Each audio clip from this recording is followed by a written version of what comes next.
right. The court is calling 2025 CR 01977 and 2025 CR 007562A, State versus Andrew Thomas Reyes. And are you Andrew Thomas Reyes? Yes. State, in the cause number that is the felony information, are you proceeding on that information as presented? We are, Your Honor. And the other cause number, are you proceeding on in the indictment as presented? No, Your Honor, we will waive count 1 of the indictment and proceed on count 2. And cause number 2025 CR 007562A. You're charged with possession of a controlled substance, penalty group 2, 4 to 400 grams as a second degree felony. Range of punishment is anywhere from 2 to 20 years in prison and up to $10,000 fine. And the felony information, you are charged with endangering a child through criminal negligence as a state jail felony. Range of punishment is anywhere from 180 days up to 2 years in the state jail facility and up to $10,000 fine. According to the plea in the felony information case, punishment is to be assessed at a $1,500 fine. This will run concurrent with 2025 CR 007562A. And the other cause number, the state is proceeding on count 2. There's a $2,000 fine, and it will run concurrently with the previous case. Did you understand that to be the plea? Yes. Then, and cause number 2025 CR 007562A to count 2, how do you plead? Guilty, not guilty, or no contest? In 2025 CR 01977, how do you plead? No contest. All right. In each cause number, the court will find there's sufficient evidence to find you guilty. Court will defer finding of guilt as you've applied for deferred adjudication. Are you proceeding with sentencing? We are, Your Honor. Anything you wish to say on behalf of your client? Your Honor, my client is taking full responsibility for what occurred in that house and on that evening. Because of that, Your Honor, and because of the fact that he has a clear record, we would ask that to be taken into consideration. The first thing we'd like to address is that the no contact order, although the state asked for it, we did go through a proceeding with the child custody people, and they found that he has had no problems with his child. So we would ask that he had at worst, no harmful or injurious contact with his child so that he can see his child. He is supporting the child and taking care of all of his bills. Your Honor, he is working at this time. And so we would ask that the judge take that in consideration when considering, since the two cases are in together, the amount of community service hours that he's doing. The TAP evaluations and the other things I've explained to him were things that are probably good that he has to do. He does not have, they've done follicle tests and all kinds of other things, so he did not have any problems with drug use. And so we believe that'll clear him too, and they'll see all that. But we would just ask consideration on the fine, the no contact order, the no harmful or injurious contact, and consideration on the community hours. All right, state, you want to be heard on the no contact order? Yes, Your Honor. I wasn't sure if Your Honor would accept me putting in the harmful and injurious contact as an option. But part I will say, we had the co-defendants about a month ago, if you recall, Jacob and Kelly. And I reviewed the CPS record associated with all 3 of them, including this defendant, and this defendant seemed to be the most, and he has a CP less culpable for the situation.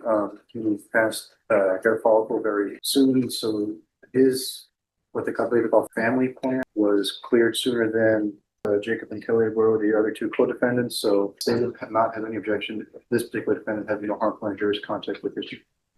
All right. So were you living with these other people? Yes. So how many rooms did this home have?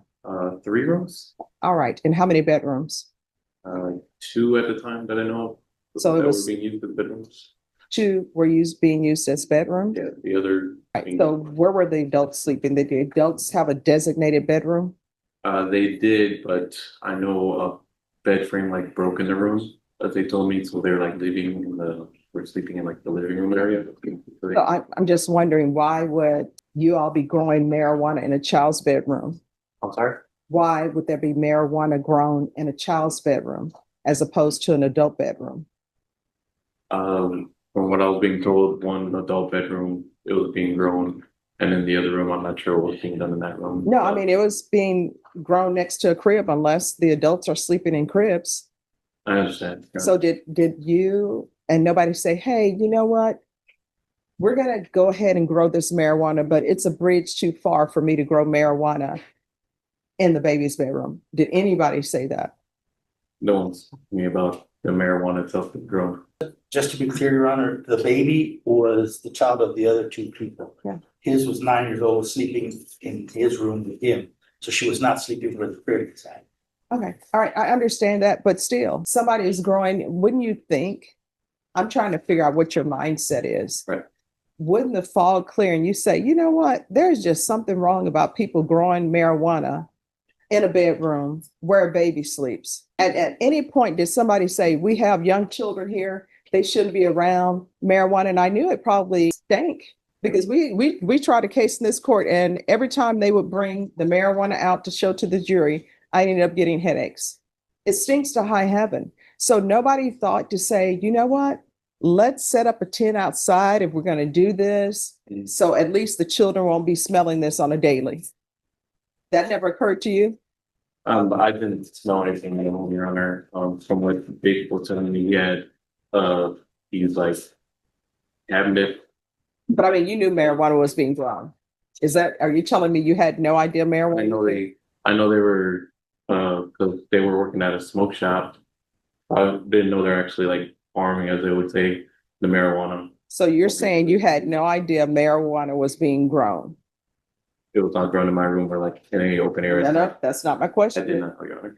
So then why are you pleading to endangering a child by having dangerous drugs in a household? Then if you had no idea that there was no marijuana, it sounds like maybe you should go to trial on that case. I just didn't want to risk going to trial and then doing up to 10 years in prison. I can't do that to my daughter, Your Honor. Well, no, this is the state jail felony. 2 years, oh, okay. That's the state jail felony. And then on the other one, they charge you with possession. So are you saying you didn't possess any drugs? There was no care, custody, and control? On my room or my area? No, Your Honor. All right. Does he want a jury trial? He's saying. Your Honor, I think without him understanding it, the fact that he lived in the house, the fact that there was in the house, I'm not saying, and I can't say on his behalf that he knew personally. I suspect that he had an idea of what was going on because of the business that his ex-wife and her new husband worked at. But I think because he was always gone, he was making plans to get out of the house. He just wanted to leave. And the problem is the incident occurred that brought everybody into the house. So when he and I talked with him, I asked him the same questions. He basically indicated that I think it was a selective ignorance. He didn't want to know, although, like you say, the smell, the signs that were on the walls and things of that nature, if you looked at the videos, would indicate, and where they worked would indicate there was something going on. So the other co-defendants, what is that, your ex-wife? My ex-wife, correct. So you were living in a house with your ex-wife and her new husband? Yes. Oh, no, I'm just wondering. I know it's a strange situation, but we actually seen that on TV, but okay. But at start, of course, it was a little rough, but we actually get along, so it was working out okay. And I was actually living in my own apartment before, but with a discussion with my ex-wife and myself that our daughter was having a hard time me being out of the home. So after my lease was up, I actually went back into the house so we could be together until she was a little bit more understanding of what was going on for me to leave again. Yeah. All right. So do you live in the household now? It's a different household now. No, but you're not living with the ex-wife and her new husband together. So yeah. So you all are still living together? It's just been hard financially wise, Your Honor. They actually did help me out by paying my bond. Well, I paid the bond myself and they did reimburse me because they realized the situation they put me in. And I'm just trying to get everything financially wise done so I can actually move out. So who is your family support other than your ex-wife and her new husband? All my family got a state here. All right, and what state? In Florida. So do you want to transfer back to Florida or no? Transfer back to Florida? I mean, move back to Florida and have your probation transferred to Florida. I'd like to keep you here, Your Honor. And are you employed? Yes. What do you do? I'm with the San Antonio River Authority. I'm as a landscape technician. All right. You would see me off driving around later. All right. So they said that you had a family-based service plan. Yes, family plan, correct. All right. So what did you complete As with far the as family-based service? What did they have you do? I voluntarily submitted a hair follicle test. That way I could have contact with my daughter immediately upon getting the results. And then I also did see a few more UAs after that with the Did family you plan. complete any parenting classes? Parenting classes themselves, no. But we did do as far as like visitations from CPS. I don't know why CPS didn't have them do. Here's the thing, I'm going to order parenting classes because you need to realize how your actions impact your child. And I don't think people realize that because a child can't say, I don't want to live in this situation. I don't want marijuana in my bedroom because they're a child. They're not an adult. You understand? I understand. All right. In cause number 2025 CR 011977, there's going to be a $1,500 fine that will be probated.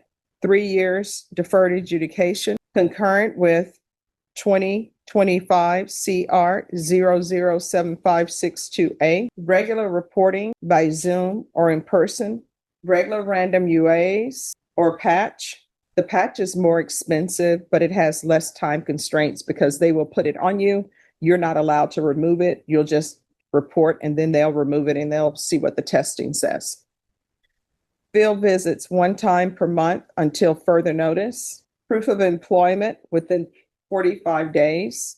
No employment as a home health care provider or with minors. 100 hours of community service restitution. I'm going to order parenting classes. Once the parenting classes are complete, the community service hours will be deemed satisfied. There's to be no harmful or injurious contact, and there is to be a TAP evaluation. Follow recommendations. Is there anything else that you need from the court in that cause number? No. Probation, is there anything else under that cause number? In 2025 CR 007562A, the court is going to sentence you to a $2,000 fine. That will be probated. This will run concurrent with 2025 CR 011977. There's to be proof of employment within 45 days. No employment as a home health care provider or with minors. Regular reporting by Zoom or in person. Regular random UAs or the patch. Field visits 1 time per month until further notice. 3 years deferred adjudication. 200 hours of community service restitution. I'm going to order the MRT. Once the MRT is completed, the community service hours will be deemed satisfied. Probation, is there anything else that's needed? All right. And I didn't order the TAP evaluation in that cause number since you already have it. All right, we can go off the record. Here's the thing. This is what you have to remember in your life as you go forward. Until your child is an adult, they're dependent on you to make good decisions for them. They can't just say, oh, I'm going to do something else because they're dependent upon you. And what I can tell you, even when they become adults, they're still going to be dependent on you. So you're going to have to start making better decisions if you truly love your child. You understand? All right. Good luck to you. Okay. Thank you, Your Honor. All right. You're welcome. Good luck to you. Please.